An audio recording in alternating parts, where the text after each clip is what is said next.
आज हम लोग देखते हैं अरस्तु महोदय के बारे में। ठीक है।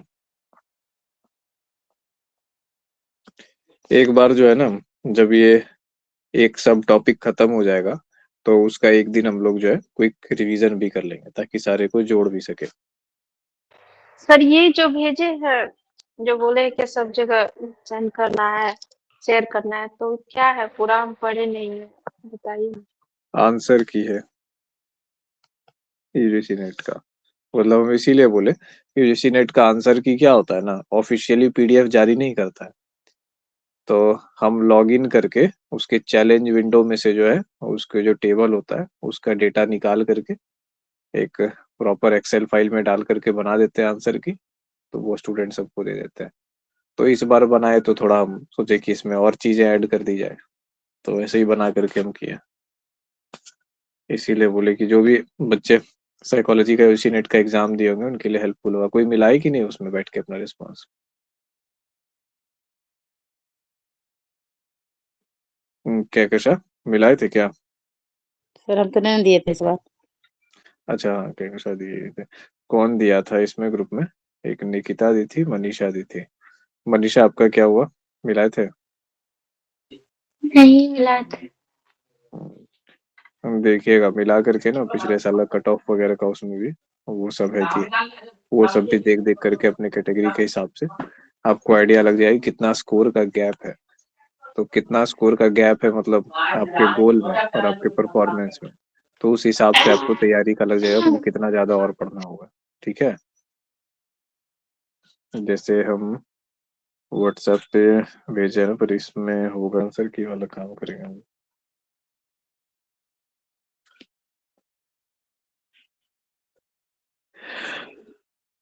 अरस्तु महोदय क्या कहते हैं? स्टार्ट कर दीजिएगा रिकॉर्डिंग। ठीक है। अरिस्टोटल यानी अरस्तु, इन्हीं को जो है अरस्तु भी कहा गया। अब ये अरस्तु कौन थे? अरस्तु महोदय थे प्लाटो के शिष्य। प्लाटो कौन थे? प्लाटो किसके शिष्य थे, कौन बताएगा? सुकरात। सुकरात के शिष्य थे। ठीक है। तो ये जो है ये शिष्य की पीढ़ी, शिष्यों की पीढ़ी में ये तीसरी पीढ़ी थे। तो इन्होंने कहा कि माइंड, ठीक है, मन क्या है, और बॉडी यानी शरीर। ठीक है। तो माइंड और बॉडी से जुड़ा हुआ है सोल। ठीक है, ये माइंड हो गया, ये बॉडी हो गया, सोल इससे जुड़ा हुआ है, अलग नहीं है। पहले हम लोग क्या देखे थे कि सोल को अलग बोला गया था। इन्होंने कहा कि ये सोल जुड़ा हुआ है। और फिर इन्होंने एक चीज बोली कि नॉलेज कहाँ से आता है। ठीक है। तो ये जो है अरिस्टोटल महोदय ने बोला नॉलेज कहाँ से आता है, इसका उत्तर दिया। क्या उत्तर दिया, नॉलेज कहाँ से आता है? तो इन्होंने बोला अनुभव से। ठीक है, इस प्रश्न का इन्होंने ये उत्तर दिया। अब देखिए ये क्यों हम लोग पढ़ रहे हैं। इसीलिए पढ़ रहे हैं क्योंकि ईस्टर्न जो चीजें होती है यानी पूर्वी जो चीजें हैं हम लोग के यहाँ की, तो इसमें नॉलेज के बहुत सारे तरीके बताए गए। आत्मज्ञान बताया गया है, ध्यान बताया गया है। ठीक है। उसके बाद मंथन बताया गया है, चिंतन बताया गया है। अलग अलग तरीके हैं नॉलेज के। लेकिन वेस्ट का जो मॉडल है उसमें हम लोग क्या देखते हैं कि एम्पिरिसिस्ट जो अप्रोच है यानी भौतिकतावादी अप्रोच जो है वो ज्यादा दिखाई देता है। तो नॉलेज कहाँ से आ रहा है? अनुभव से आ रहा है। अभी थोड़ा पीछे करके हम दिखाते हैं पिछले क्लास की पीडीएफ को। प्लेटो का जो था, ठीक है, माइंड अलग है बॉडी अलग है, प्लेटो ने क्या दिया था? माइंड बॉडी डुअलिज्म की बात की थी प्लेटो और सुकरात ने। ठीक है। ये पीछे और जाते हैं। हाँ देखिए, है ना, दो स्कूल चले थे, मटेरियलिज्म और आइडियलिज्म। तो मटेरियलिज्म क्या था? अस्तित्ववाद था, ऑब्जर्वेशन पर बेस्ड था, जो चीजें दिखाई देती है इन चीजों को मापा जा सकता है। तो वेस्ट का जो मेन स्टैंड ऑफ सिविलाइजेशन है जिस पर उसकी सभ्यता टिकी हुई है वो क्या है? मटेरियलिज्म है। तो ये चीज है। अभी आम बोलचाल में जब मटेरियलिज्म की बात आती है, मटेरियलिज्म और आइडियलिज्म दो अलग अलग चीज है। ज्ञान मीमांसा का दोनों पार्ट है, ठीक है। तो मेटेरियलिस्ट जब हम लोग कहते हैं ना कि पश्चिम थोड़ा भौतिकतावादी ज्यादा है, मेटेरियलिस्ट है, तो आम बोलचाल में हम लोग मेटेरियलिस्ट का अर्थ समझते हैं कि सुख भोग और इन चीजों के बारे में ना वो ज्यादा वो बात करता है, और उसको लगता है कि जीवन का उद्देश्य क्या है, ज्यादा से ज्यादा सुख भोगना, मटेरियल पोजेशंस, मटेरियल हैप्पीनेस प्राप्त करना। तो हम लोग उस सेंस में बात करते हैं, लेकिन हम जब रिसर्च में पढ़ते हैं या साइकोलॉजी में पढ़ते हैं मेटेरियलिस्ट अप्रोच के बारे में, तो हमारा ये होता है कि ऐसी चीजों, ठीक है, वहां पे मेटेरियलिस्टिक अप्रोच का मतलब है कि ज्ञान प्राप्त करने का मेटेरियलिस्टिक साधन। ज्ञान कैसे होता है? अनुभव से। अनुभव कैसे होगा? जो भौतिक चीजें होंगी, ठीक है, वो होगा। तो अब देखिए, अनुभव और अनुभूति दो अलग चीजें हैं। अनुभव क्या है? एक भौतिक टर्म है ना, एक फिजिकल टर्म है, फिजिकल टर्म। और अनुभूति क्या है? एक सब्जेक्टिव टर्म है। अनुभव क्या है? ऑब्जेक्टिव तरीके से हम लोग कह सकते हैं। तो ज्ञान कहाँ से आ रहा है? अनुभव से आ रहा है। अब अरस्तु महोदय का थोड़ा टाइम लाइन देख लेते हैं कि किस समय जो थे। ये थे 384 बीसी, 384 से लेकर के 322 बीसी, इस दौरान जो है ना ये होते थे, और ये ग्रीस के मैसिडोनिया में रहते थे, ठीक है। तो वही सब इलाका है, वो इम्पोर्टेंट नहीं है। तो उसके बाद जो है अरस्तु के बारे में खास बात क्या है? 17 साल की उम्र में श्रीमान जो है निकले एथेंस, ठीक है। ग्रीस के मैसिडोनिया में रहते थे, मैसिडोनिया से निकल के चले गए एथेंस में, मैसिडोनिया सर से और ऊपर निकल। कीजिएगा तो। हाँ करेंगे, एक सेकंड देखिए। तो ये मैसिडोनिया से निकल के चले गए एथेंस में। 17 वर्ष की उम्र में जो है इन्होंने मैसिडोनिया छोड़ के एथेंस जाकर के किसकी शिष्यता ग्रहण कर ली? प्लाटो की, ठीक है। और वहां पर जो है आगे के 22 वर्षों तक रहे। तो लगभग समझ लीजिए कि 40 वर्ष के आसपास जो इनकी आयु हो रही होगी जब वहां रहे। अब ये जो है ना, इन्हीं के शिष्य थे, अरस्तु के शिष्य थे अलेक्जेंडर, जिसको सिकंदर कहा जाता है, ठीक है। अरिस्टोटल के जो स्टूडेंट थे, अलेक्जेंडर कहा जाता है सिकंदर को अंग्रेजी में, ठीक है। अलेक्जेंडर यानी सिकंदर, ठीक है। ये थे। इनके बारे में एक विशेष बात ये हो गई। एक और विशेष बात जान लीजिए, इन्होंने अपना एक स्कूल खोला, ठीक है, अपनी एक पाठशाला चलाई, ठीक है, जिसका नाम था लीसियम। अरस्तु की पाठशाला का नाम था लीसियम।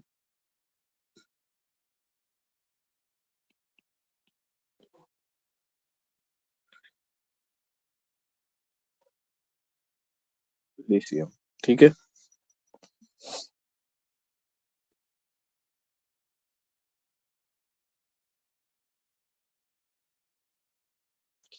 अब अरस्तु का योगदान क्या है साइकोलॉजी में, ठीक है, मनोविज्ञान में योगदान क्या है, लिख लीजिए।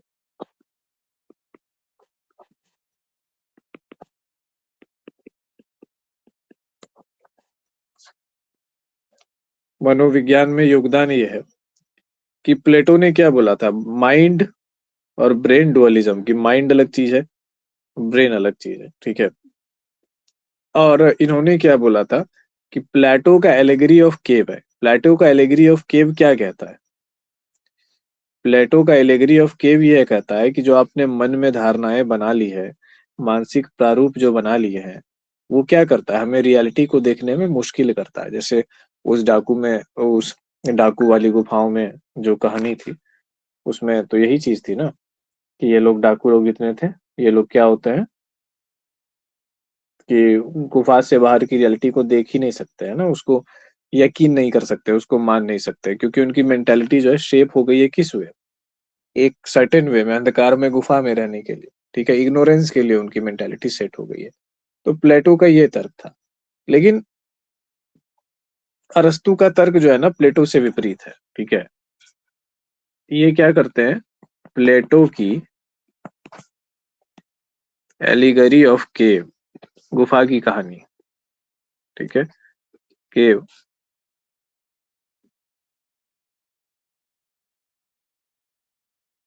के विपरीत बात करते हैं।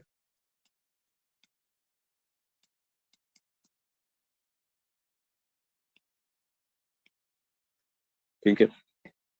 तो इसके विपरीत बात करते हैं, विपरीत जो बात करते हैं ये, तो क्या हो जाता है, ये बात करते हैं कॉग्निशन की, ठीक है। और वही जो मानसिक इमेजेस था ना, एलेगरी ऑफ केव का मूल चीज क्या था, एलेगरी ऑफ केव की मूल बात यही थी कि जो आपने मेंटल रिप्रेजेंटेशन बनाए हुए हैं रियलिटी के लिए, जो आपके माइंड में मॉडल है, उसी को कहते हैं मेंटल रिप्रेजेंटेशन। जैसे मान करके चलिए,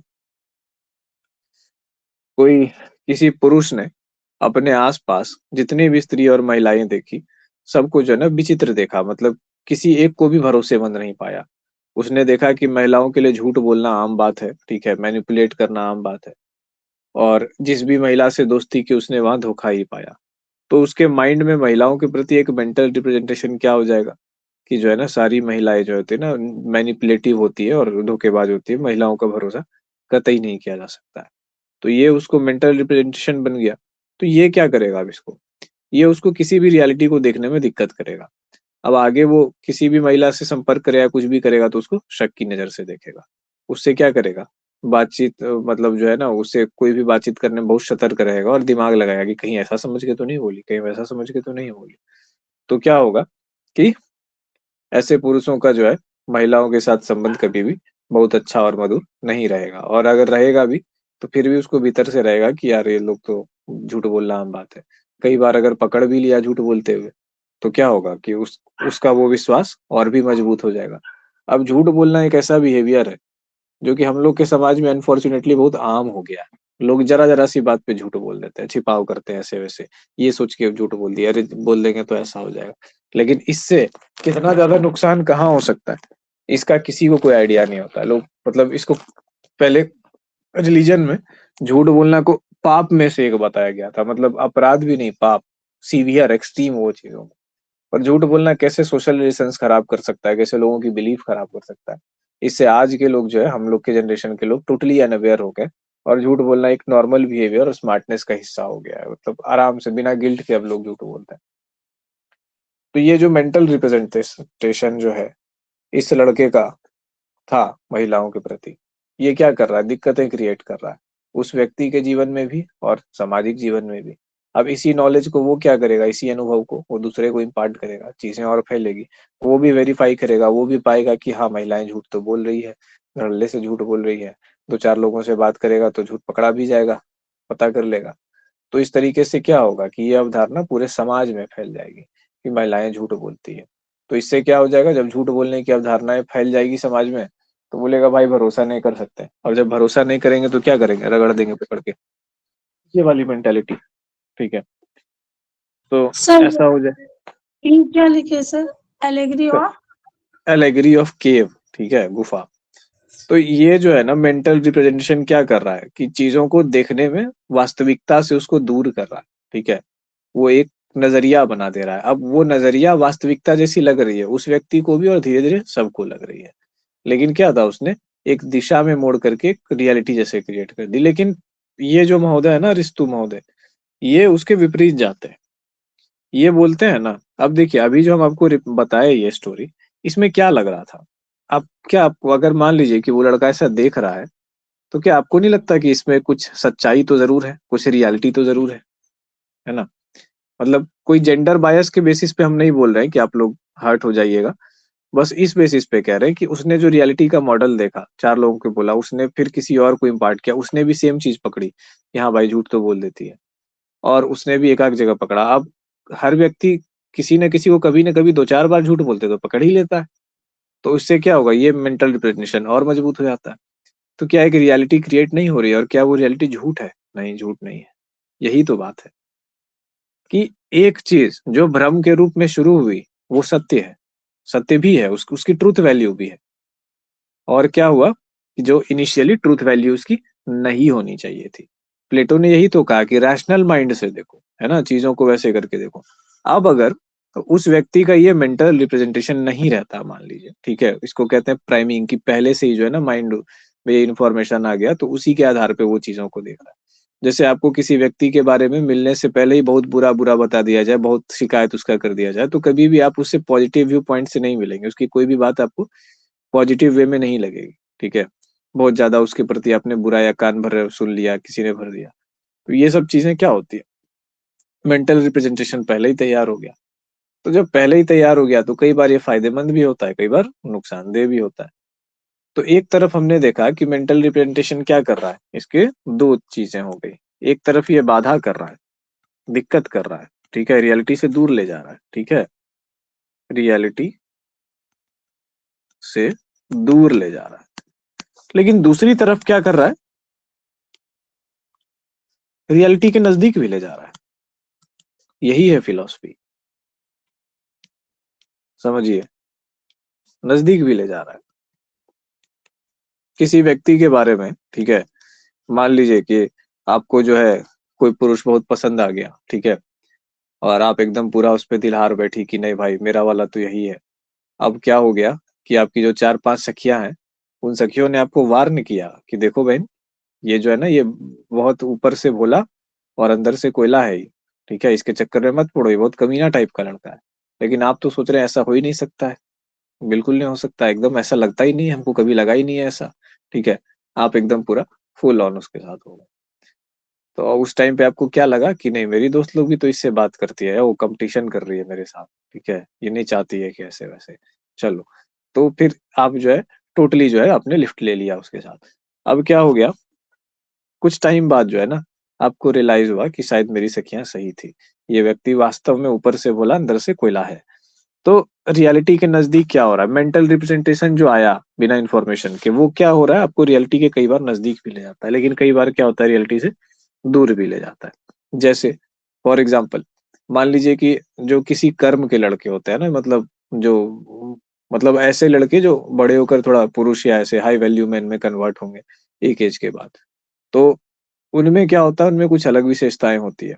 कई बार वो क्या होता है ना, वो इतने फोकस्ड होते हैं, डिसिप्लिन होते हैं कि वो फालतू बातें नहीं करेंगे, वो आपके पास दाएं बाएं नहीं करेंगे जा करके, वो उनको कोई ये नहीं पड़ी है कि आप खूबसूरत हैं तो आपको जाके कमेंट मार दिया या ऐसे वैसे कर दिया, 4 दिन मतलब कई बार आपसे पीछे लगे हुए हैं। ज्यादा से ज्यादा करेंगे ना, मतलब बहुत ज्यादा करेंगे तो एक बार जाके साफ सुथरा बोल देंगे बस, उसके बाद फिर कभी वो नहीं करेंगे कि हाँ 4 बार जाके ऐसे वैसे कर रहा है। नहीं, क्योंकि अपनी लाइफ होती है, अपना काम होता है, बहुत सारी चीजें होती है करने के लिए। तो उसके बाद फिर ये चीज भी, सादगी भी होगी बहुत ज्यादा, ठीक है, बहुत ज्यादा लाल पीला बाल करके है ना, बहुत तरह का कपड़ा पहन के, वो नहीं होगा। क्यों, फोकस्ड मैन, डिसिप्लिन मैन क्या होता है, उसका नजर और फोकस अपने करियर और चीजों पे होता है। और जब कोई बड़े गोल को परस्यू करना होता है, ठीक है, खुद का भी विकास करना है, बड़े गोल को परस्यू भी करना है, तो उसको देख करके ना आपको कोई टाइगर श्रॉफ वाली फीलिंग नहीं आएगी कि हाँ जिम विम जा रहा है, बॉडी बॉडी बना हुआ। एक बहुत साधारण मामूली सा बंदा आपको दिखेगा। हाँ, बातचीत करके आपको पता चलेगा कि नहीं ये मामूली है नहीं, ये खुद पर वर्क कर रहा है, अपने कपड़ों और बालों पर वर्क नहीं कर रहा है। तो क्या होता है, रियलिटी के कई मॉडल्स सर होते हैं। सर ये क्या लिखे हैं, रियलिटी के नजदीक भी ले, उसके बाद रद लिखे हैं। रहा है, रियलिटी के नजदीक भी ले जा रहा है कर देता और है, ले जा रहा है, ठीक है। तो क्या होता है कि कई बार ना जो ऊपर से दिख रहा है वो होता नहीं है। तो मेंटल रिप्रेजेंटेशन जो आपने बनाए हुए हैं ये क्या है, अब दोनों बात है। मेंटल रिप्रेजेंटेशन या तो आपको अगर, ठीक है, बाधा है, ये रियलिटी से दूर ले जा रहा है, इसका मतलब क्या है, ज्ञान से दूर ले जा रहा है। जब बोलते हैं उस टाइम सुना भी कीजिए कि क्या बोल रहे हैं, ठीक है, ज्ञान से दूर ले जा रहा है। उसके बाद इधर क्या है कि ज्ञान से नजदीक भी ले जा रहा है। दो चीजें आ गई ना। गोस्वामी तुलसीदास, जाकी रही भावना जैसी, प्रभु मूरत देखी तिन तैसी। अब क्या होता है, एक बुद्धिमान व्यक्ति की पहचान क्या होती है, बुद्धिमान व्यक्ति की सबसे बड़ी पहचान है उसके ओपिनियंस और उसके थॉट्स में प्लुरैलिटी होगी। जहां व्यक्ति आपको कट्टर दिख गया तो समझिए कि वो ना प्यादा बन गया, ठीक है, वो बुद्धिमान नहीं हो सकता। चाहे समाज का प्यादा बने, व्यक्ति का प्यादा बने, अपने फ्रस्ट्रेशन का प्यादा बने, विवेक जैसी चीज उसके व्यक्तित्व का हिस्सा उस वक्त तो नहीं हो सकती है, ठीक है। एक ही सिचुएशन है, एक ही मेंटल रिप्रेजेंटेशन है। प्लेटो भी विद्वान, अरस्तु भी विद्वान, प्लेटो को उसमें कुछ और दिखा, वो जो दिखा वो भी सही था, अरस्तु को भी कुछ और दिखा। तो ये वाला जो है ना ज्ञान से दूर ले जाने वाला पार्ट, ये किसको दिखा, ये दिखा प्लेटो को, ठीक है, प्लेटो को। प्लेटो का पी थोड़ा बड़ा कर दिया, चलिए। और ये वाला जो पार्ट है ये किसको दिखा, ये अरस्तु को दिखा, अरिस्टोटल को, ठीक है। हर व्यक्ति को, जो पढ़ा लिखा व्यक्ति है और बुद्धिमान होने की समझिए कि पहली सीढ़ी यही है कि आप में plurality of opinion, plurality of existence के जो है ना प्रति जो है आप में सम्मान और क्यूरियोसिटी का भाव होना चाहिए कि क्या जो मैं नहीं जान रहा हूँ, क्या जो मैं नहीं मान रहा हूँ उसमें भी सत्य है, और है तो कितना है, मैं भी जानने का प्रयास करूं। तो ये एक बौद्धिक व्यक्ति की पहचान है।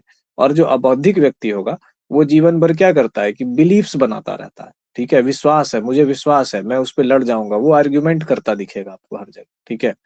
और जो बुद्धिमान व्यक्ति है वो आर्ग्यूमेंट करता, वो लड़ाई करता नहीं दिखेगा, वो तर्क डालता दिखेगा, ठीक है, और सवाल पूछता दिखेगा, वो सुनता दिखेगा और फिर लॉजिक के वे पे नेविगेट करेगा। क्योंकि बुद्धिमान व्यक्ति को वो चीजें जाननी समझनी है जो चीजें वो जानता समझता नहीं है, ये बौद्धिक एटीट्यूड है। और मूर्ख व्यक्ति को क्या करना है, अपनी प्रतिष्ठा को जो है ठोक करके वो दिखाना है कि मैं भी कुछ हूं, मैं जो कह रहा हूँ वही सही है, ठीक है। तुम में अगर दम है, तुम्हारे ज्ञान में दम है, तो इसे गलत प्रूव करके दिखाओ। दो चीजें। तो सत्य क्या है, हमेशा प्लूरल है। हम लोग भी जब लाइफ में निर्णय लेते हैं, किसी के प्रति अपना ओपिनियन बनाते हैं, कुछ भी करते हैं, तो क्या करते हैं, किसी ट्रैप में फॉल कर जाते हैं। इस मल्टी डायमेंशनैलिटी को सोच ही नहीं पाते। क्यों? क्योंकि इसके लिए शांति की आवश्यकता है, ठीक है, इसके लिए स्थिरता की आवश्यकता है, इसके लिए भावुकता से काम नहीं चलेगा, इसके लिए अगले की बात को भी स्थिर से पूरा का पूरा सुनना पड़ेगा। अब सुनने के बाद दो पॉसिबिलिटीज होंगी, या तो ये सच बोल रहा है या तो झूठ बोल रहा है, दो पॉसिबिलिटीज होंगी। दोनों पॉसिबिलिटी के लाइंस पे जाकर के हमें सोचना होगा कि अगर सच बोल रहा होगा तो ऐसे, अगर झूठ बोल रहा होगा तो ऐसे। तो इस तरीके से जब आप डीप थिंकिंग में थिंकिंग के नेटवर्क बना करके चीजों को प्रोसेस करते हैं, तो क्या होता है कि आप एक बुद्धिमान और सही निर्णय पर पहुंचते हैं। लेकिन हम इंसान कभी नहीं करते हैं, हम लोग हड़बड़ा होते हैं, हम लोग अगले की बात सुनना तक नहीं चाहते हैं। हम केवल वही सुनना चाहते हैं जो हमारे बिलीफ को कन्फर्म करता है। अगर बोल रहा है तो बीच में उसको काट देंगे और ये कर देंगे, बिल्कुल पेशेंस नहीं है। तो जब आप में मेंटल रिप्रेजेंटेशन जो है, ये चीज अपने मेंटल रिप्रेजेंटेशन से बाहर की रियलिटी देख ही नहीं पा रहे हो, तो क्या हो जाएगा। अब अरिस्टोटल कह रहा है कि रियलिटी के नजदीक ले रहा है। हम लोग किसको पढ़ रहे हैं आज, हम लोग पढ़ रहे हैं अरिस्टोटल को, ठीक है। तो अरिस्टोटल महोदय कह रहे हैं कि रियलिटी के नजदीक ले जा रहा है। तो अब ये भी तो बात आती है ना कि रियलिटीज भी तो मल्टीपल रियलिटीज हो सकती है, सिर्फ एक रियलिटी तो हो नहीं सकती है। जैसे मान लीजिए कि कोई घटना घटी और मुझे लगा कि इस घटना का ये कारण हो सकता है, मोस्ट प्रोबेबल ये कारण हो सकता है पिछले जानकारी के आधार पर। जैसे कि फॉर एग्जाम्पल किसी व्यक्ति ने अपने घर के किसी परिवार के किसी सदस्य को खो दिया है, और दूसरे दिन मैंने जब उसकी आवाज सुनी तो मुझे लगा कि उसकी आवाज जो है क्या है, थोड़ी भारी जैसी लग रही है। तो हमको लगा कि क्या हो गया, ये दुख में इसकी आवाज भारी है, पर हो सकता है उसको सर्दी भी हो गई हो, ठीक है। तो मल्टीपल रियलिटीज हो सकती है। हमें क्या लगता है, ये हमारा मेंटल रिप्रेजेंटेशन है और प्रोसेसिंग है। तो ये हम लोग हर रोज करते हैं। ऐसा नहीं है कि हम आपको पढ़ा रहे हैं तो हमसे नहीं होता होगा, हम परफेक्ट है ना, बिल्कुल नहीं। हम भी इस ट्रैप में फॉल करते हैं और हर कोई ट्रैप में फॉल करता है। और हर टाइम पे माइंड को इतना शांत और स्थिर रखना ये एक्चुअली में बहुत बड़ा स्किल है। क्योंकि इमोशन जो है ना वो पहले प्रोसेस होता है, लॉजिक बाद में प्रोसेस होता है, ठीक है। इमोशन हम लोग के साथ लाखों करोड़ों साल से है, और लॉजिक जो है ना कुछ हजार जो है, कुछ हजार लाख साल में जो है डेवलप हुआ है हम लोग के पास लॉजिक। तो इसी कारण से वो सर्किट। तो चलिए, हम लोगों ने ये देख लिया कि कैसे जो है एक चीज का दो अलग अलग अर्थ है, दोनों एक दूसरे के विपरीतार्थक भी है, फिर भी दोनों सही है। It means what, it means ये है, ठीक है, ये एक बॉल है, ठीक है, एक सर्किल है, इसका कलर अगर मैं पूछूं तो आप लोग क्या बोलेंगे, व्हाइट, ठीक है। अब अगर कलर में पूछूं तो क्या बोलेंगे, व्हाइट। अगर कोई बोले ब्लैक तो क्या वो गलत होगा, नहीं होगा। तो रियलिटी क्या है, कॉन्ट्राडिक्टिंग ओपिनियन से बनी हुई है। इस बॉल का कलर व्हाइट है, ये भी ट्रू है। इस बॉल का कलर ब्लैक है, वो भी ट्रू है। इस बॉल को अब मिटा देते हैं और अब हम कहते हैं एक बॉल है, उस पे दो लोगों ने ओपिनियन दिया, बॉल का कलर व्हाइट है, एक ने कहा, दूसरे ने कहा बॉल का कलर ब्लैक है। तो क्या दोनों में से किसी एक की बात सही होगी, किसी एक की बात गलत होगी, होनी चाहिए कि नहीं, तो सब लोग बोलेंगे हाँ होनी चाहिए, ठीक है। यही हम लोग के माइंड का लिमिट। क्योंकि हम लोग सोच ही नहीं सकते कि डुअलिटी और प्लुरलिटी, मल्टीपल ट्रूथ्स एक साथ एग्जिस्ट कर सकते हैं जो कि एक दूसरे को कॉन्ट्राडिक्ट भी करें, ठीक है। मेरा होना ना होना दोनों एक साथ एग्जिस्ट कर सकता है। आपके पार्टनर का आपके प्रति लॉयल होना और ना होना दोनों एक साथ एग्जिस्ट कर सकता है।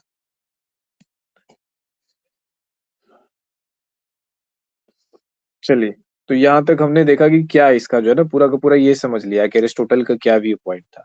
तो अरिस्टोटल का ये व्यू पॉइंट था। तो अरिस्टोटल ने क्या कहा कि देखिए रियलिटी के नजदीक ले जाता है मॉडल, ठीक है। तो जो रियलिटी के नजदीक जो हम लोग का मॉडल ले जाता है, तो यही तो है पहला कदम है कॉग्निशन का, ठीक है। कॉग्निशन जो हम लोग कहते हैं। तो इसने क्या कहा, मेंटल इमेज को एक नाम दिया। देखिएगा नाम बड़ा अजीब है।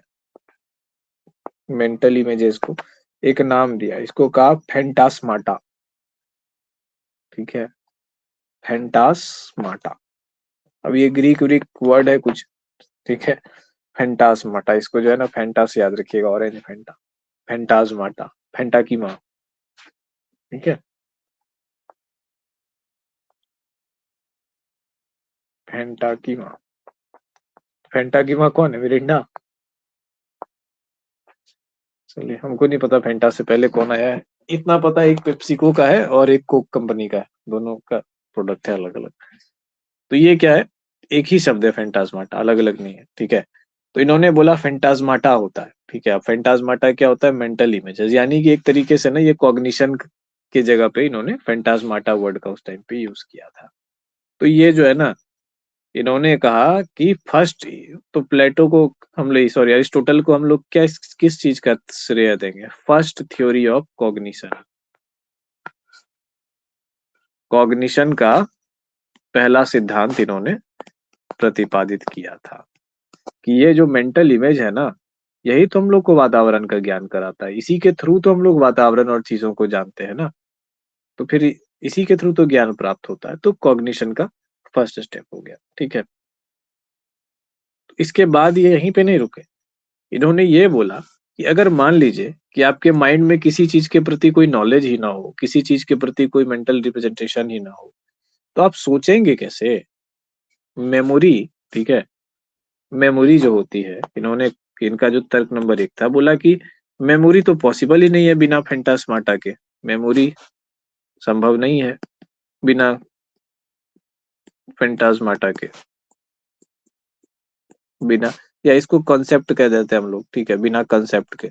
अगर किसी चीज का कंसेप्ट नहीं है आपके अंदर, जैसे बिल्ली क्या हो, ठीक है, 4 पैर वाली एक जो है छोटी सी जो है जीव होती है, 5-7 किलो वजन होता है, लंबा सा पूंछ होता है, आंखें रात में चमकती है, कुछ मूछें होती है, और बहुत डोमिनेंट नेचर की होती है। एक पशु है जो म्याऊं म्याऊं करती है, इसको हम लोग बिल्ली कहते हैं। ये कंसेप्ट क्या है, ये हम लोग के माइंड के अंदर एक मेंटल रिप्रेजेंटेशन बना हुआ है बिल्ली का। तो जब आप बिल्ली के बारे में याद करते हैं, रिकॉल करते हैं, तो किस चीज को यूज करते हैं, वापस जो मेंटल रिप्रेजेंटेशन है उसी को ना रिकॉल करते हैं, उसी को याद करते हैं। तो मेमोरी क्या है, बिना कंसेप्ट के, बिना फैंटास्माटा के, बिना मेंटल इमेज के संभव नहीं है। एक तो मेमोरी हो गई, ठीक है।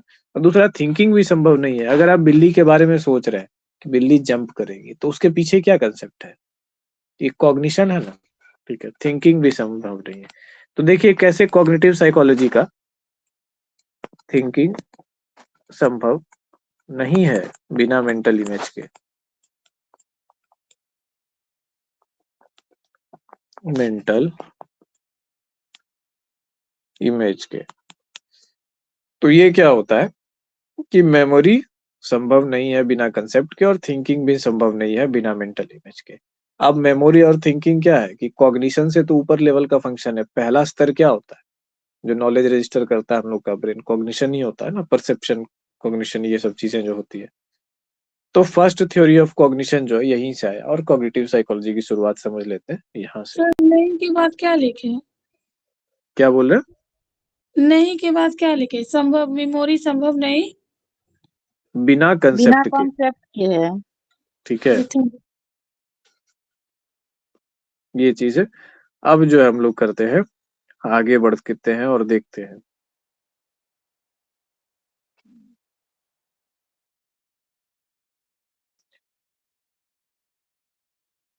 अब देखिए अरस्तु महोदय यहीं पे नहीं रुकते हैं। अब जाहिर सी है कि दार्शनिक है, पूरा जीवन ही दर्शन और ज्ञान की खोज में लगाया है व्यक्ति, तो एक ही चीज बोल के तो मर नहीं जाएगा, है ना, जीवन में बहुत सारे काम करेगा। तो इसीलिए अरस्तु प्लेटो इन लोगों ने बहुत सारे काम किया, लगभग हर जगह बायोलॉजी में इनका नाम मिलेगा, फिजिक्स में नाम मिलेगा, मैथ में नाम मिलेगा। हम लोग साइकोलॉजी में पढ़ रहे हैं तो हम लोग साइकोलॉजी और फिलोसफी से जो रिलेटेड इनका काम है केवल वो पढ़ रहे हैं। तो अब जो है ना, इनका जो है एक चीज है, ठीक है, ये देखिए, डी सेंसु इट सेंसिली।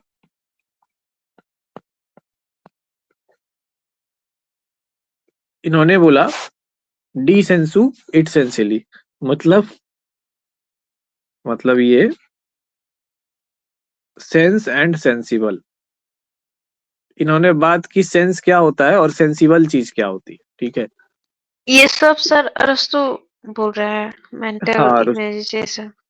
हाँ, अरस्तु का ही हम लोग पढ़ रहे हैं, वही बोल रहे हैं, ठीक है। तो ये अरस्तु महोदय क्या कर रहे हैं, अरस्तु ने साइकोलॉजी में क्या क्या दिया। हम लोग के साइकोलॉजी की जो शुरुआत हुई है, इमरजेंस ऑफ साइकोलॉजी, हम लोग चैप्टर पढ़ रहे हैं, मनोविज्ञान का प्रारंभ। तो मनोविज्ञान के प्रारंभ में पहले हम लोग भारतीय मनोविज्ञान को देखे, अब हम लोग पश्चिमी मनोविज्ञान को देख रहे हैं, जिसमें हम लोग उसके ज्ञान, मनोविज्ञान के ज्ञान परंपरा की तीसरी पीढ़ी में है, प्राचीन परंपराओं में तीसरी पीढ़ी में, पाश्चात्य प्राचीन परंपराओं। तो सेंस और सेंसिबल की बात की, ठीक है। तो इन्होंने बोला कि जो है सेंस क्या होता है, सेंसिबल क्या होता है। सेंस का अर्थ है किसी चीज को सेंस कर पाना, और सेंसिबल मतलब कोई चीज सेंस करने के योग्य हो, ठीक है। जैसे सेंसिबल, जैसे प्लांट है। इन्होंने, अरस्तु ने क्या किया, अरस्तु ने प्लांट, इंग्लिश में हम लिख देते हैं प्लांट, अरस्तु ने प्लांट और एनिमल के बीच में विभेद किया, किसके आधार पे, सेंस के आधार पे। एनिमल्स का विभेद किया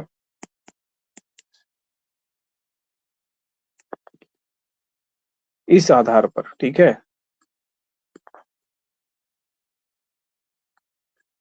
तो अरस्तु ने बोला कि जिसमें सेंस है वो एनिमल है, और जिसमें सेंस नहीं है वो प्लांट है, ठीक है। सेंस हो गया वो एनिमल हो गया, और सेंस नहीं है तो वो क्या हो गया, प्लांट हो गया, ठीक है। अब अरस्तु महोदय यही नहीं रुकते हैं, तो अरस्तु महोदय कहते हैं जो सेंस करेगा उसका मतलब क्या है, उसमें परसेप्शन होगा। तो एनिमल्स में क्या होता है, परसेप्शन होता है, ठीक है, प्रत्यक्षण होता है। प्लांट में क्या होता है, परसेप्शन नहीं होगा, ठीक है। अब अरस्तु महोदय क्या कहते हैं कि आत्मा जो है, आत्मा का उद्देश्य क्या है, इसका आंसर देते हैं। पर आत्मा यानी, या चेतना कह लीजिए, उद्देश्य, आत्मा या फिर चेतना का उद्देश्य क्या है, तो इसका उत्तर ये देते हैं, उद्देश्य है परसेप्शन, ठीक है। परसेप्शन मतलब प्रत्यक्षण, अपने आसपास के ज्ञान का, इन्वायरमेंट का, चीजों को परसीव कर लेना आत्मा का उद्देश्य है, ठीक है। तो यहां तक कोई किसी को दिक्कत, एकदम सरल है, सिंपल है, ठीक है। तो अरस्तु महोदय को हम लोग किस चीज से क्रेडिट कर सकते हैं, पुनः एक बार, सेंसेशन और परसेप्शन के लिए।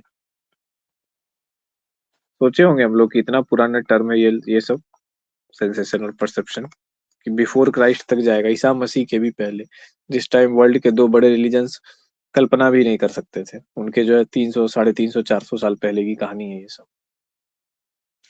तो सेंसेशन और परसेप्शन की जो है, मतलब इतने सूक्ष्म तरीके से जो है विज्ञान धीरे धीरे आगे बढ़ रहा था। सर तो और नीचे कीजिए ना, बस। तो ये चीजें जो है चल रही है।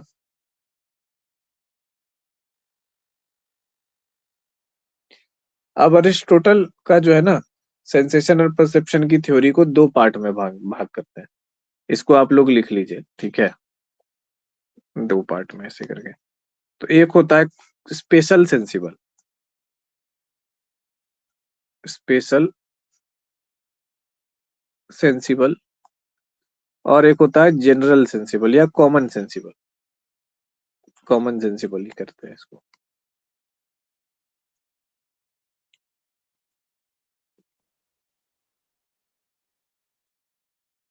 अब ये जो कहते हैं कि स्पेशल सेंसिबल और कॉमन सेंसिबल, ठीक है, तो ये चीज है। अब जैसे कॉमन सेंसिबल कौन है? जिसमें एक से ज्यादा इंद्रिय लगते हैं, एक से ज्यादा सेंस ऑर्गन लगते हैं, ठीक है,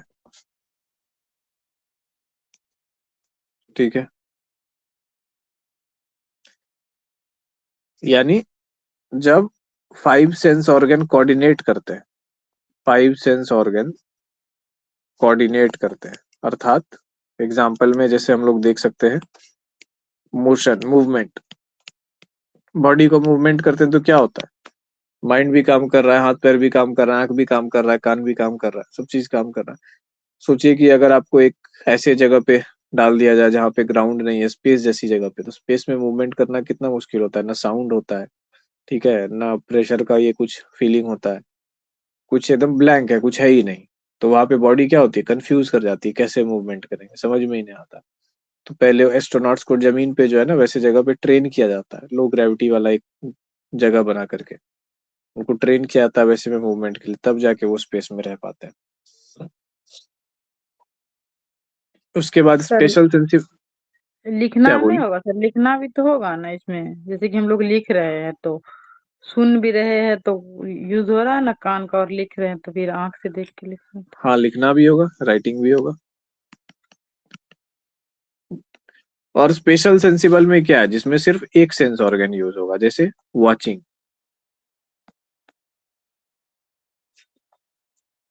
वॉचिंग आंख केवल यूज हो रहा है, हियरिंग, ठीक है। तो इसको हम लोग कहें स्पेशल सेंसिबल। स्पेशल सेंसिबल का मतलब क्या? जिस चीज को सेंस करने के लिए किसी स्पेशल ऑर्गन की आवश्यकता पड़े, वो स्पेशल सेंसिबल हो गया। और कॉमन सेंसिबल का मतलब जिसमें एक से ज्यादा ऑर्गन्स की आवश्यकता, कॉमनली जो है, मतलब उस चीज को समझने के लिए, उस चीज को करने के लिए बहुत सारे सेंस ऑर्गन है, उनमें ये चीज घटना कॉमन हो रही है, ठीक है, कॉमनली सब लोग इन्वॉल्व है इसमें, ठीक है।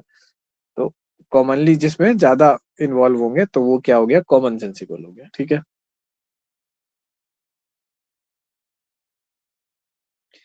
उसके बाद क्या है?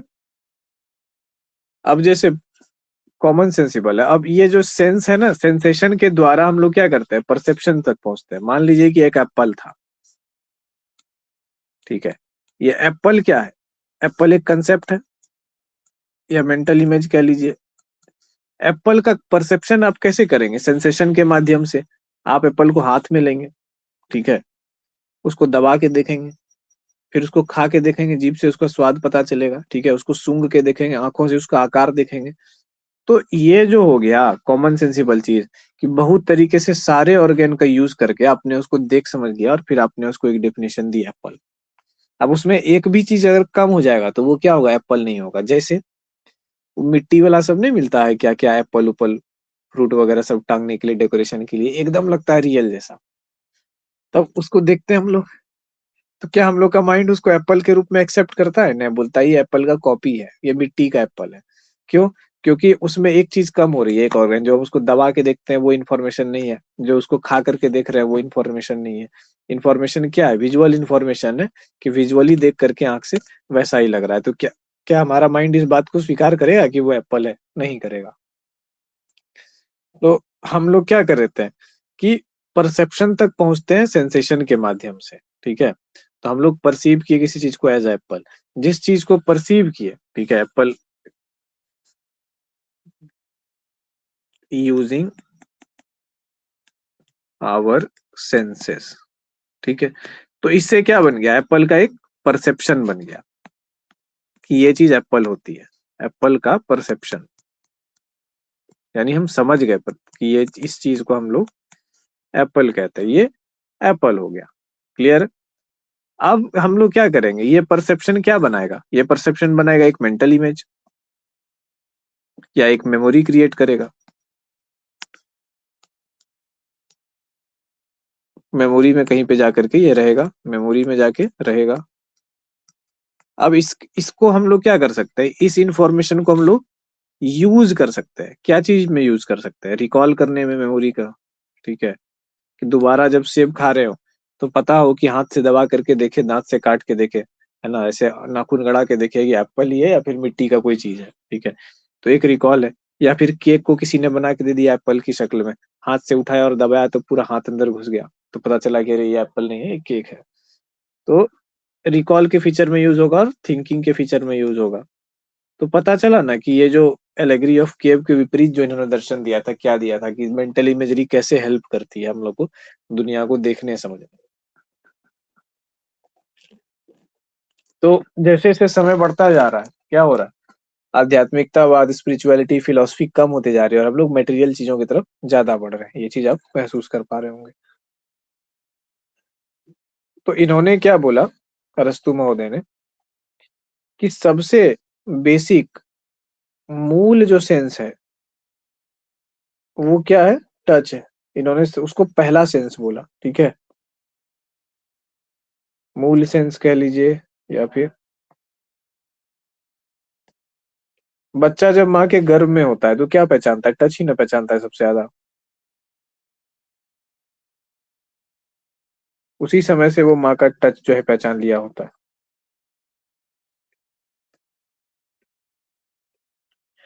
तो ये क्या कह रहा है कि टच एक ऐसा चीज है ना जो कि हम लोग को प्लेजर और पेन दोनों चीज जो है फील करा सकता है। जैसे माँ के टच मात्र से बच्चा एकदम शांत हो जाता है, ठीक है, और टच ही जो है किसी को पेनफुल भी फील करा सकता है। जैसे मान लीजिए हर्ट करके किसी चीज से मारे किसी को, तो वो क्या हो रहा है? टच ही तो हो रहा है जो पेन पेन फील करा रहा है। तो इन्होंने बोला था कि पहला जो सेंस है ना वो यही है। अब अरस्तु महोदय का कहना आज के विज्ञान के दृष्टिकोण से भी देखे तो उस समय तो नहीं होगा, मान लीजिए माइक्रोस्कोप या ये वो, या इतना एडवांस साइंस नहीं होगा, लेकिन आज के विज्ञान के हिसाब से भी अरस्तु महोदय सही है।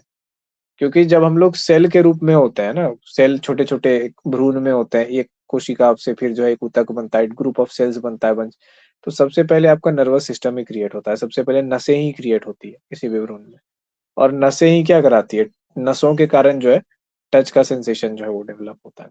तो एक तरीके से अगर देखा जाए तो किसी भी गर्भस्थ शिशु में जो कि अभी मानव का आकार भी नहीं लिया है, भ्रूण के आकार में, उसी समय से उसमें टच का सेंस जो है डेवलप होना चालू हो जाता है। फिर बाद में क्या होता है, कुछ जो बेसिक सेंसेस है, जैसे पता नहीं मतलब ये अनुभव की बात है अपना, कि टच से आप लोगों को पहचान जाता है। जैसे फेमिलियर टच होता है, ठीक है, जिसका टच आपको फेमिलियर है तो आप आंख बंद करके भी अगर वो आपको टच करेगा तो आप पहचान जाएंगे। स्कूल के टाइम में हम लोग को याद है अच्छे से, है ना, ऐसे कोई दोस्त आके पीछे से आंख बंद करता था, पहचानना होता था कौन है, तो हम लोग टच से ही पहचान जाते थे कि किसका हाथ है ये, ठीक है, ऐसे चेहरे पे लगाता था, ये इसका है, ये इसका, ऐसे करके हम लोग गेम खेलते थे। तो क्या है कि वो हम लोग का बेसिक वो जो है ना, उस तरीके से टच जो है हम लोग का एक बेसिक फंक्शन है। लेकिन धीरे धीरे क्या करते हैं हम लोग, जैसे एज होते जाता है तो शायद ये कमजोर होता जाता होगा, या फिर अफेक्शन कमजोर होने के कारण, क्योंकि जितना ज्यादा अफेक्शन होगा, ठीक है, जिससे स्नेह जितना ज्यादा होगा उसका टच आप उतना ज्यादा या वो चीजें ये करेंगे। क्यों? क्योंकि इंफॉर्मेशन प्रोसेसिंग जब हम लोग पढ़ते हैं मेमोरी में तो बोला जाता है ना कि जिस ऐसी सभी मेमोरी जिसमें इमोशन होते हैं साथ में, वो मेमोरीज जो है उसको बॉडी और माइंड ज्यादा अच्छे से रजिस्टर करता है, ठीक है। जैसे बच्चों को जो है जो खिला खिला करके एकदम पोयम पढ़ाया जाता है, लाल पीले रंग से कथाओं को पढ़ाया जाता है, तो उनको जल्दी याद होता है क्योंकि उसमें इमोशंस आ जाते हैं।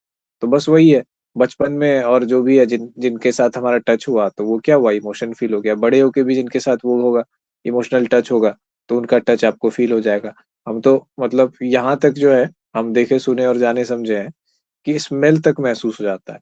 लाइक आपके जो आपका एकदम प्रिय व्यक्ति है, अगर मान लीजिए कि कहीं पे हम गए किसी रेलवे स्टेशन पे, या रेलवे स्टेशन तो बहुत ज्यादा लोगों का, कोई ऐसा जगह मान लीजिए किसी टेबल पे वो बैठ करके गया और हम वहां पे गए, हमको लगभग जो है ना स्मेल आने लगे है कि जो है ना कि यहाँ से ये आदमी होकर के गया है, तो बॉडी का फेरोमोन्स जो है पहचानने लगता है शरीर और इंसान आदमी का, कि इस जगह से गुजर करके फलना आदमी जरूर गया है। एक सेकंड के लिए आपको हिट मारेगा जरूर, वो भीतर से एकदम आता है इमोशन के सेंस में। तो ये सब क्या है, बेसिक सेंस की बात की। अब अरस्तु महोदय जो है, आज अरस्तु को कंप्लीट कर ही लेंगे हम लोग, ठीक है। मेमोरी में जो है अरस्तु महोदय मेमोरी के लिए रिकलेक्शन वर्ड का यूज करते हैं, हम लोग रिकॉल वर्ड का यूज करते हैं ना, अंग्रेजी में भी रिकलेक्शन वर्ड का यूज है, साइकोलॉजी में रिकॉल वर्ड का यूज है। रिकलेक्शन वर्ड का भी यही मतलब है कि पुनः जो है हमने क्या किया कि ये चीज जो है ना रिकलेक्ट किया। अब अरस्तु महोदय क्या कहते हैं? अरस्तु महोदय कहते हैं कि मेमोरी का रिकलेक्शन होता है। कब होता है रिकलेक्शन? जब सेंसेस ट्रिगर्ड किए जाए, सेंसेस ट्रिगर्ड किए जाए।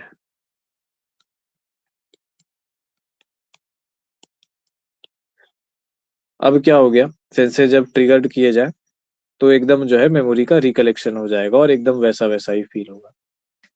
तो क्या हो जाता है कि जब वैसे, क्योंकि वो मेमोरी बनी कैसे होती है, उसी सेंसेस के थ्रू जाकर के मेमोरी बनी होती है ना। तो उसी लाइंस पे जब आप चलेंगे, जैसे किसी के साथ आपने बहुत सुंदर वक्त बिताया है, ठीक है, और आप किसी रेस्टोरेंट में या किसी जगह में वैसे करके जाया करते थे उनके साथ, तब दोबारा जब आप उस सड़क पे या उस पे जाएंगे तो वो याद आएगी।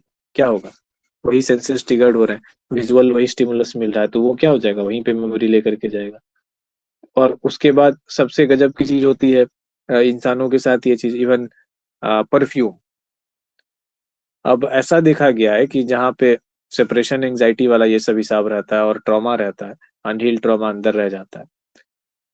इमेजिन करते हैं हम लोग एक सिचुएशन, लाइब्रेरी में एक लड़का पढ़ बैठा हुआ था, ठीक है, वो सुबह से रात तक पढ़ता ही रहता था लाइब्रेरी में बैठ के और पूरे फोकस में था।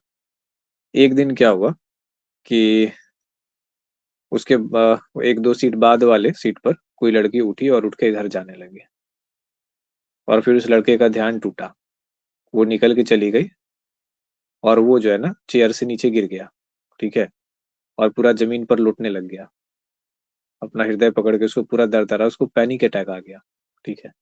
क्या हुआ, उस लड़की ने जो परफ्यूम लगाया हुआ था, उस परफ्यूम ने उसके ट्रॉमा को ट्रिगर कर दिया। परफ्यूम किसके द्वारा? सेंसेस के द्वारा। Hello, hello. आ, सत्यम, थोड़ा सा क्लास में, थोड़ा देर में करें व्हाट्सएप पे कॉल?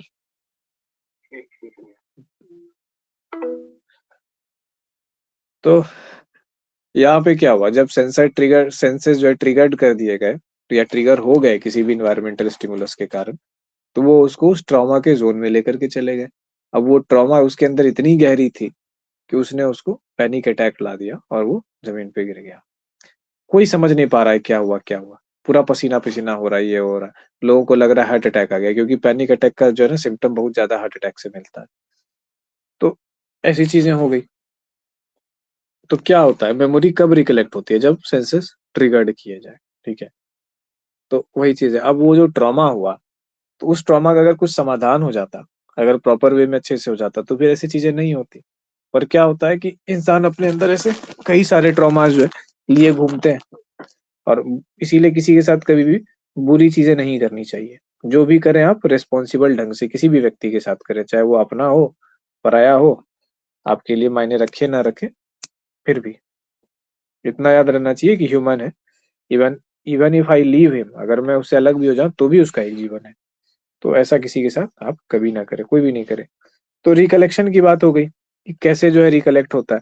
सेंसेस सेंसेस इसमें बहुत ज्यादा योगदान करते हैं। अब मान लीजिए कि कोई व्यक्ति किसी से एकदम बेपनाह मोहब्बत किया करता था, 4-5 साल बाद जो है ना उसको उसी के जैसा कोई आदमी दिखा, ठीक है।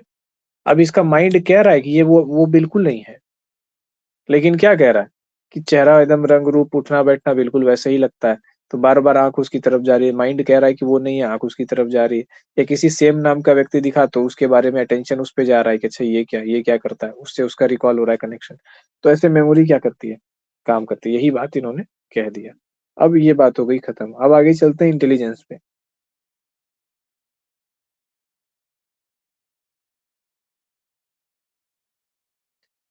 सेंसस ट्रिगर किए जाए, इसके अलावा एक चीज ये और बोलते हैं कि किस तरीके से जो है ना हम लोग जो है इमेज को भी रिकॉल करते हैं,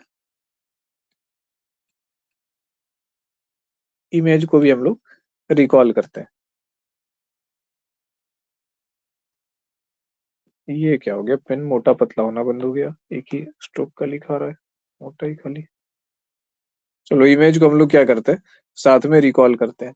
और उसके बाद ये है, ये भी डिपेंड करता है कि कैसे हम एसोसिएट कर रहे हैं उससे, कैसे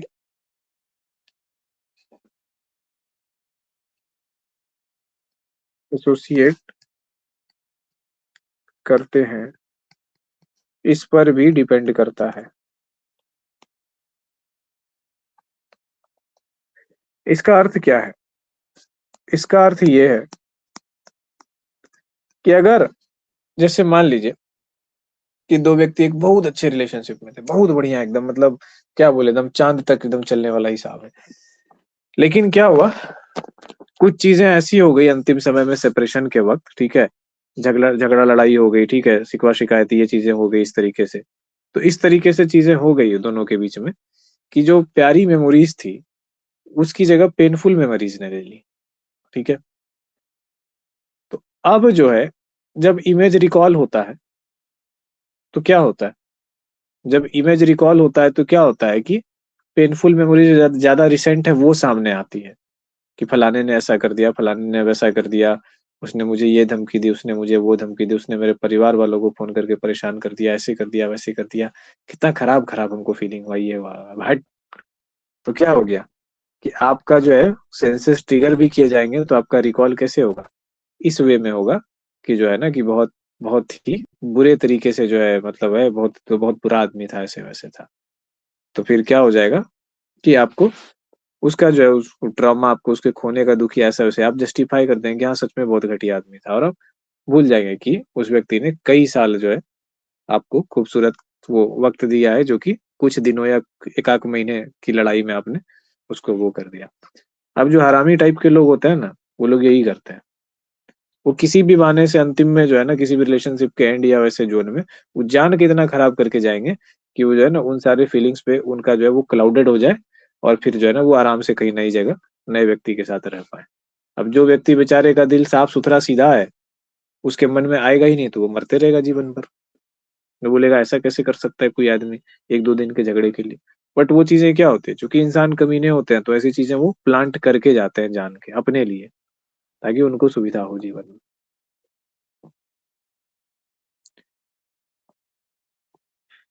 तो यहाँ तक हो गया। अब ये इनके बात करते हैं इंटेलिजेंस की। इंटेलिजेंस, पता नहीं आज का क्लास हमको लंबा क्यों लग रहा था, क्यों, इसीलिए क्या। साइकोलॉजी जो है ना बड़ा अजीब सा विषय है। इंटेलिजेंस, अब इंटेलिजेंस क्या करता है, इन्होंने बोला कि different types of intelligence, intelligence के विभिन्न प्रकार है, ठीक है। ईसा के 400 साल पहले ही बोल दिया इंटेलिजेंस के विभिन्न प्रकार है, ये बड़ी गजब बात है। सब लोग दावा करते हैं ना कि दुनिया को हमने सब किया, हमने सब किया। इतिहास की किताबों में लिखा हुआ है अंधकार युग में थी दुनिया, देख लो कितना अंधकार युग में थी। आपके जन्म से 400 साल 350 साल पहले की कहानी है। मतलब बिल्कुल यही वाला हिसाब हो गया कि सुप्रीम लीडर कहते हैं ना कि हमारे आने से पहले देश में था क्या, सही बात है, मंगल ग्रह था देश तो। उस सभ्यता की पहली किरण, जीवन की पहली किरण तो 2014 के बाद से ही फूटी है, उसके पहले थोड़ी कुछ था। पूरा बियाबान था, ऑक्सीजन भी नहीं था धरती पे, वो तो आपने सांस छोड़ा तब जाके ऑक्सीजन आया है। तो बिल्कुल वैसी ही बात करते हैं जो लीडर्स होते हैं, पॉलिटिकल लीडर्स हो या रिलीजियस लीडर्स हो। तो ये क्या हो गया कि विभिन्न प्रकार के इंटेलिजेंस की इन्होंने बात की। अब इन्होंने कहा प्रैक्टिकल विजडम। प्रैक्टिकल विजडम क्या होता है?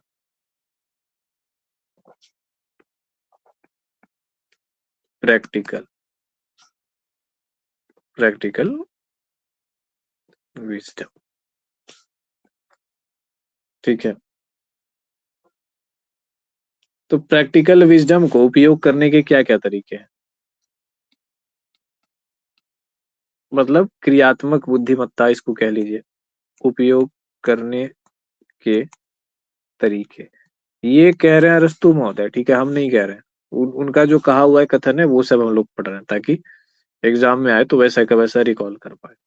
सर तो इन्होंने, विजडम का हिंदी क्या होगा? विजडम का हिंदी बुद्धि कह सकते हैं, पर एग्जैक्ट हिंदी वर्ड तो इसके लिए नहीं है कोई। बुद्धि ही कह सकते हैं, बुद्धि को इंटेलिजेंस भी कहा जा सकता है। एक्चुअली क्या होता है कि बुद्धि का थोड़ा बेटर रूप है विजडम, ठीक है। इंटेलिजेंट होना नॉर्मल बात है, वाइज होना नॉर्मल बात नहीं। वाइज में गहराई चाहिए थोड़ा, तो वैसे है। पर बुद्धि लिख लीजिए अभी फिलहाल के लिए। उपयोग करने के तरीके में सबसे पहला बोला गया कि नोइंग यानी अंडरस्टैंडिंग। इनके लिए नोइंग और अंडरस्टैंडिंग एक ही था, हम लोग के लिए आज के समय में अलग अलग है। उनके लिए था कि नो करने का मतलब है आप अंडरस्टैंड करें, ठीक है। हम लोग के यहाँ नो करने का, नॉलेज का मतलब है केवल किसी चीज का नाम जानना। ब्लूम्सबर्ग टेक्सोन देखे ना, ब्लूम्स टेक्सोनोमी में हम लोग देखे ना, पहला स्टेज था नॉलेज, मतलब किसी चीज का नाम जानना। दूसरा चीज था अंडरस्टैंडिंग। लेकिन प्लेटो के लिए नोइंग का मतलब था किसी चीज को समझना, ठीक है। ये नहीं कि हाँ बस सुनते हैं तो उसका नाम जानते हैं केवल, जैसे किसी आदमी को जानते हैं तो इसका मतलब ये नहीं कि आप अंडरस्टैंड कर रहे हो उसको, कुछ आपका संबंध है उससे। ये थोड़ी है कि हाँ जानते हैं, बस नाम जानते हैं उसका कि ये आदमी है, इसका ये चेहरा है। तो वही बात थी। दूसरी बात एक्शन, प्रैक्टिकल विजडम कैसे एक्शन से पता चलेगा। और मेकिंग, क्रिएटिविटी जिसको कहते हैं, प्रोडक्शन। एक्शन मतलब डूइंग, ठीक है। मेकिंग हो गया प्रोडक्शन। आप बुद्धिमान है, आप इंटेलिजेंस है, कैसे पता चलेगा? ऐसे पता चलेगा कि आप क्या क्या जानते हैं, आपकी जानकारी कितनी है, आप कितनी चीजों को समझते हैं, आप कितने समझदार हैं, कितने वाइज हैं, एक उससे पता चलेगा। दूसरा, आप क्या करते हैं, इससे पता चलेगा। और तीसरा है कि आप क्या क्रिएट करते हैं, आप क्या बनाते हैं। बुद्धिमान आदमी जो रहेगा या अपनी जो कैपेसिटी रहेगी उसमें क्रिएटिविटी का भी गुण तो रहेगा ही, है ना, वो क्रिएटिव तो होगा ही। अब जरूरी नहीं है कि क्रिएटिव हमेशा हर व्यक्ति होगा ही, पर क्रिएटिविटी एक नैसर्गिक गुण है हर किसी में। बचपन में आप मिट्टी से जो है कुछ कुछ ऐसे शेप बना रहे होते थे, है ना, और बना के खुश हो रहे होते थे। तो जिसको लगता है कि हम क्रिएटिव नहीं है, वो भी क्रिएटिव है, बस ये है कि उसने समय नहीं दिया है।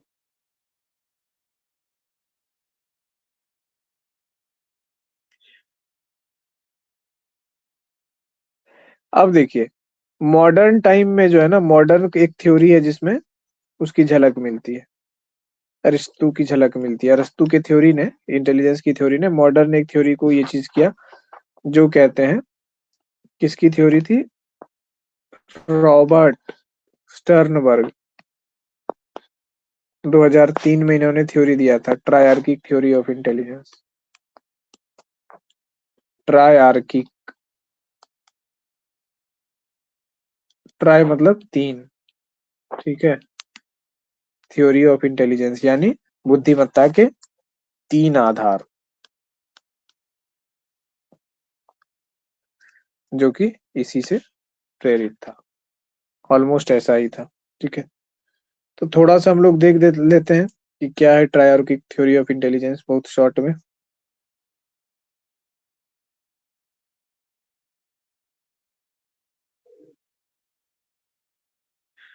ट्रायआर्किक थ्योरी ऑफ इंटेलिजेंस,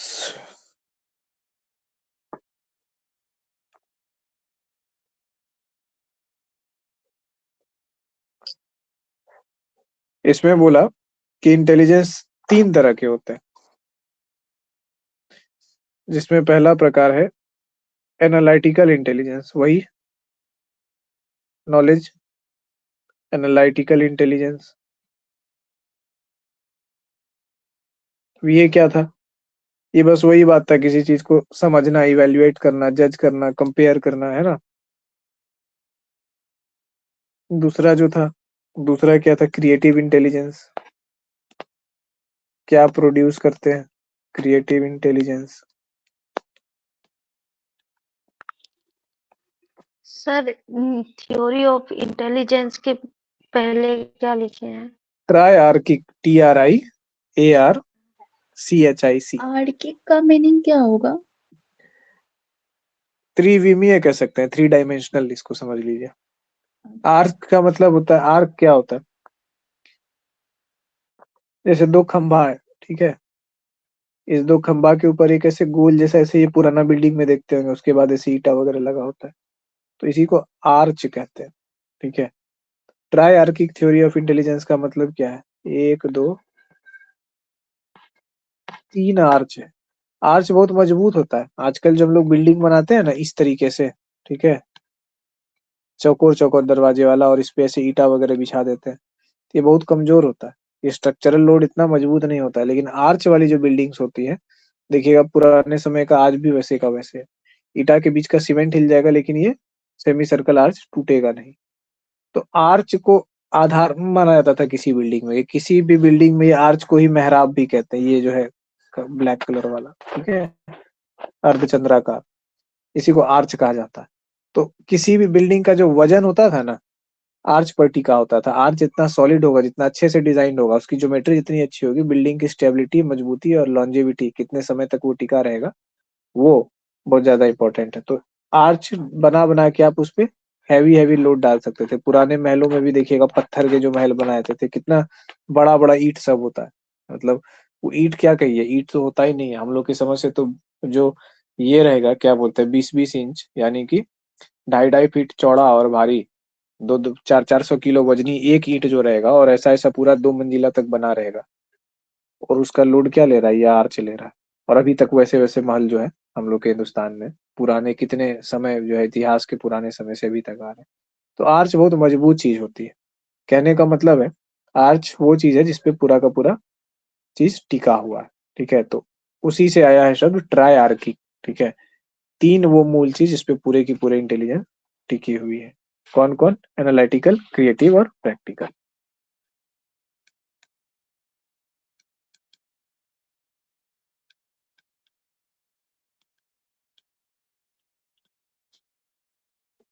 तो यही, अब इसमें बहुत सिंपल है, क्रिएटिव इंटेलिजेंस में वही है, नई आइडिया कितना आप निकाल सकते हो, कैसे नया सॉल्यूशन आप निकाल सकते हो।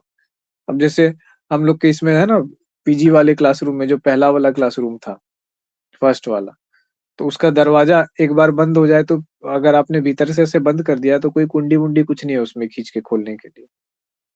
तो फिर क्या है कि ऐसे जो है, और बाहर जनरेटर का आवाज होता था पहले, तो बड़ा दिक्कत होता था।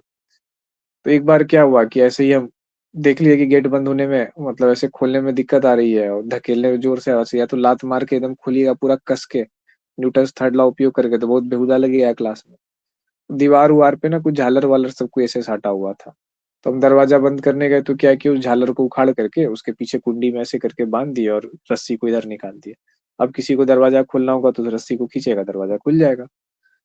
तो ये क्या था, क्रिएटिविटी थी, कि उस सिचुएशन को देख के फटाक से, मतलब बार बार मैम कहती थी गेट बंद करो खोलो, और बच्चे बार बार लेट से आए तो खोलने में दिक्कत होती थी। पूरा उधर से उधर धकेल रहा, इधर से हम खींच रहे हैं, पकड़ने के लिए कुछ है ही नहीं।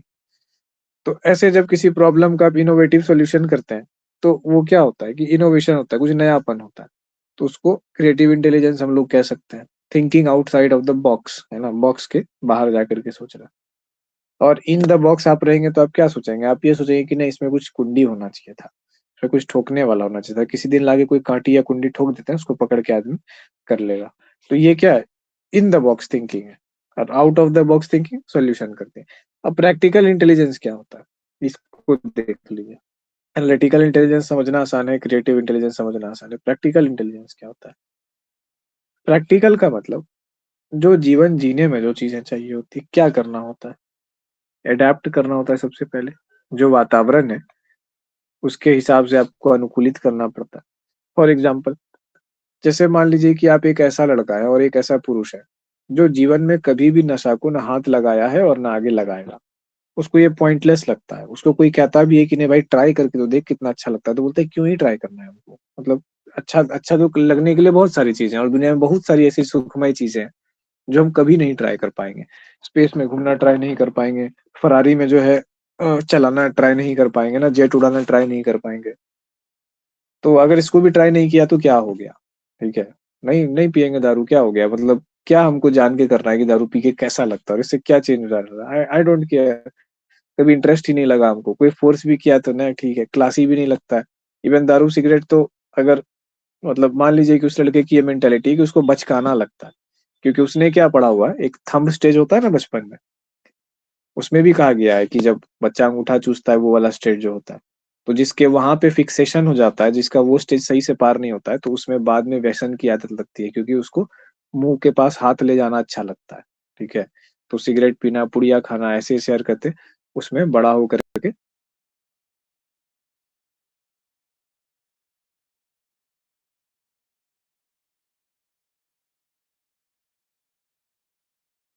बड़ा हो जाता है, उसको वैसे ही करना है, उसको बहुत बुरा लगता है चीजें देख के, वो चाहता है कि मना करे, लेकिन उसके 10 में से जो 9 दोस्त हैं जो कभी ऐसे काम नहीं करते थे, 30s तक पहुंचते पहुंचते, है ना, 10 में से 9 जो ऐसा करने लगे। कोई इवेंचुअली ड्रिंक कर लेता है, कहीं बैठते हैं तो सिगरेट विगरेट लेके आ जाता है सब लोग, फिर कहीं पे बाहर गया ट्रिप करने के लिए तो पता चला कि अरे शाम हुआ तो कहीं से कोई दारू का बोतल लेके आ गया, सब बैठ के पी रहा है, वो बेचारा चुपचाप वहां बैठा है। अब उसको अंदर से बुरा लग रहा है, अच्छा तो नहीं लग रहा है, लेकिन क्या करेगा, दोस्त भी यही 3-4 है, तो कुछ नहीं करेगा, वो वहां पे बैठा रहेगा, दोस्त भी शरीफ है, नहीं पिला रहा उसको, वो भी नहीं पी रहा है, लेकिन वो बैठा हुआ है अपना। तो वो क्या कर रहा है, अडेप्ट कर रहा है उस इन्वायरमेंट से। अब लड़कों की दिक्कत ये है कि चूंकि समझिए कि 90 से भी के 98% तक के जो है ना लड़के, लड़कों के लिए जब चीजें नॉर्मल हो जाती है, तो ये 2% जो लड़के होते हैं उनके पास अडेप्ट करने के अलावा और कोई ऑप्शन बचता नहीं। आप क्या करोगे अगर आपका इस चीज पे हार्ड रहो कि नहीं हम ऐसे लोगों से दोस्ती नहीं करेंगे, दुनिया में अकेले रह जाओगे फिर। हर व्यक्ति, चाहे आपका बॉस हो, चाहे जूनियर हो, छोटा भाई हो, बड़ा भाई हो, रिश्तेदार हो, मामा हो, फूफा हो, कोई आपको ऐसा बंदा मिलेगा ही नहीं जो ऐसी चीजें ना करता हो रिक्रिएशन के लिए, एंजॉयमेंट के लिए। हाँ, ऐसा हो सकता है कि लत ना लगी हो, ठीक है, लत की बात हम नहीं कर रहे, पर ओकेजनली कभी ना कभी करेगा। तो पूरा क्लीन अगर आप होंगे तो आपको अडेप्ट करना पड़ेगा, ठीक है, कहीं ना कहीं जा करके। तो ये अडेप्टेशन क्या है, प्रैक्टिकल इंटेलिजेंस है। अब क्या होता है, इसी चक्कर में ना लोगों को आदतें भी लग जाती है ऐसी चीजें कि अब सर्किल है, 4 लोग कर रहा है, आप नहीं करेंगे तो कैसा लगेगा, आप नहीं कीजिएगा तो कैसा लगेगा, अच्छा चलो कभी कभार कर लेते हैं, थोड़ा थोड़ा करते करते कंफर्टेबल हो गए, बस सबके साथ मिल गया, अरे क्या हो गया, किसी को गोली थोड़ी ना मार रहा है, किसी का नुकसान थोड़ी ना कर रहा है, दारू पी रहे हैं, सिगरेट पी रहे हैं, उस व्यू से अगर देखिए तो वो भी खाने का ही चीज है, तो क्या हो गया उससे। तो उस वे में आप ढल गए, तो आप हो सकता है उस वे में अडेप्ट कर गए, आपको ये चीजें बुरी नहीं लग रही है, जरूरी थोड़ी है कि दारू सिगरेट पीने वाला हर आदमी क्राइम ही करेगा, क्या बुराई होगा, कोई जरूरी नहीं है। तो आप उस वे में ढल गए, या फिर आप इस वे में ढल गए कि चलो उन लोगों के साथ भी है, कोई कर भी रहा है तो हम जज नहीं करेंगे, पर हम नहीं करेंगे, बस ये चीज एडेप्टेशन। तो एडेप्टेशन क्यों जरूरी है, क्योंकि अगर आप अडेप्ट नहीं करेंगे तो आप सोसाइटी का फंक्शन नहीं हो पाएंगे, ठीक है, जो सोशल आपका सर्किल है उसके फंक्शन नहीं हो पाएंगे। अब देखिएगा कि जो थोड़ा सा मसल नेचर के काम माने जाते हैं, ठेकेदारी है, बालू घाट उठाने वाला काम है, ट्रक चलवाना है, ट्रांसपोर्ट चलाना है, तो इस तरह के काम धंधे में घुसने वाले लोग क्या होते हैं, आप घुसेंगे भी तो आपका सर्किल ही वैसा रहेगा कि बात बात पे वही चीजें चलेगी, दिन में 4 बार 10 बार चलेगा, तो आप नहीं करेंगे तो आप पे ट्रस्ट नहीं करेगा आपका आउटकास्ट, तो आपको भी उन चीजों में शामिल होना पड़ेगा, शामिल होना पड़ेगा तो आप भी धीरे धीरे वैसे हो जाएंगे। फिर पता चला किसी दिन खिला पिला के कहीं पे दुश्मनी में अल्टा दिया आराम से। तो बहुत सारी ऐसी कहानियां आप लोग सुनते हैं। अडेप्ट हो गया, दूसरी चीज क्या हो जाती है, शेप। शेप किसको शेप करना है, रियल वर्ल्ड इन्वायरमेंट को। ये सब इंटेलिजेंस का कुछ ऐसा टाइप है ना जो क्लियर क्लियर थ्योरीज में नहीं दिखता, प्रैक्टिकल इंटेलिजेंस के अंदर छुपा है। पहला एडेप्टेशन, दूसरा रियल वर्ल्ड शेपिंग। तो रियल वर्ल्ड शेपिंग वाली क्या बात आती है कि आप अपने आसपास के इन्वायरमेंट को शेप करते हैं, है ना, अपने अकॉर्डिंग वो चीज शेप करते हैं, चीजें करते हैं, वो भी इंटेलिजेंस का एक तरीका है। जैसे आपकी शादी किसी नए घर में हुई, आप वहां पे जाते हैं और पाते हैं कि घर के मेंबर्स को साफ सफाई से कोई लेना देना है ही नहीं, ठीक है, एकदम गंदे संदे रहते हैं, जैसे तैसे चीजें रहते हैं। तो अब क्या करेंगे आप धीरे धीरे साफ सफाई करनी चालू करेंगे, है ना, धीरे धीरे आदत सुधारेंगे, लोगों को दिखाएं कि साफ सुथरा रहना कितना अच्छा होता है, तरीके से रहना कितना अच्छा होता है। तो फिर क्या होगा कि आप अपने आसपास के वर्ल्ड को शेप कर रहे हैं। तो प्रैक्टिकल इंटेलिजेंस में इनके हिसाब से क्या क्या है, एक अडेप्ट करना है, और एक आसपास के माहौल को, वर्ल्ड को शेप करना है, और तीसरा सेलेक्ट भी करना है। कोई चरसी आके हमको रिश्ते के लिए प्रपोज कर दिया और बोला कि सिर्फ प्यार ही नहीं करेंगे, शादी शादी भी करेंगे, पहले ही दिन प्रपोज कर दिया, लड़की पूरा लट्टू हो गई, अरे बाप रे कितना सच्चा व्यक्ति है, क्या हो गया चरसी है तो ये आप क्या बोलेंगे उसको, सिलेक्शन का दोष था, है ना, आपने देखा नहीं कि ये चरसी व्यक्ति है, ये लॉजिक नहीं लगा पा रहा, ये खुद जो है इतना बेवकूफ है कि हमको जानता तक नहीं है, चरस में जो है जीवन में क्या कर रहा है पता ही नहीं है, और हमको सीधे आकर के बोल रहा है कि सिर्फ प्रेम ही नहीं करेंगे, शादी करेंगे, और हम भी ऐसा बेवकूफ है कि तुरंत में हाँ कर दिए। लेकिन यही चीज अगर एक ऐसा व्यक्ति बोले जिसको इंसान की परख है, ठीक है, साइकोलॉजी का मास्टर हो, एक ही बार में तो वो 2-4 बार मैं आपको देख के ऑब्जर्व करके समझ गया और उसको पता है कि हमको जीवन में जितना न्यूनतम चाहिए, ठीक है, इतना चाहिए हमको जीवन में क्वालिटी, इतना क्वालिटी से आप ऊपर है, तो हो सकता है वो पहले ही दिन जा करके आपको बोल दे सीधा सीधा कि देखो ऐसा ऐसा है, मेरी नीयत ऐसी ही है। अगर इसके विपरीत आपकी नीयत है तो आप मना कर दीजिए, और अगर ऐसा नियत हो या वैसा हो तभी आप हाँ कीजिए, तो बात आगे बढ़ेगी। वरना आप भी ठीक, मैं भी ठीक, मैं दोबारा आपको परेशान नहीं करूंगा। तो ऐसी चीजें हो जाती है। शेप, एडेप्ट, शेप, सेलेक्ट, ये सब चीजें ना बड़ा, अब ये चीजें जो है ना, जो आप करेंगे ना, इनको क्या कहा जाता है ऐसे लोगों को? ऐसे लोगों को कहा जाता है स्ट्रीट स्मार्ट। भाई बहुत तेज आदमी है, स्ट्रीट स्मार्ट है। कभी कभी हमको भी ऐसा कहा गया है स्ट्रीट स्मार्ट, और कभी कभी नहीं भी कहा गया, ठीक है। तो स्ट्रीट स्मार्ट ये चीज है कि भाई ये ना मतलब आसपास की इन्वायरमेंट को वो कर रहा है, तो ये क्या है? प्रैक्टिकल इंटेलिजेंस, जो आपको जीवन में प्रैक्टिकली जीने के लिए हर वक्त चाहिए होती है। इसका आपकी क्रिएटिविटी से कोई लेना देना नहीं है, इसका आपका एनालिटिकल इंटेलिजेंस से थोड़ा बहुत लेना देना तो है। तो यही है triarchic theory of intelligence, Robert Sternberg की। इंटेलिजेंस की बहुत सारी थ्योरीज दी गई है, ठीक है, वो जब हम लोग पढ़ेंगे इंटेलिजेंस तब हम लोग पढ़ेंगे। तो आज की क्लास का कुछ जहाँ पूछना से हो स्टार्ट किए तो वहाँ पे बताइए।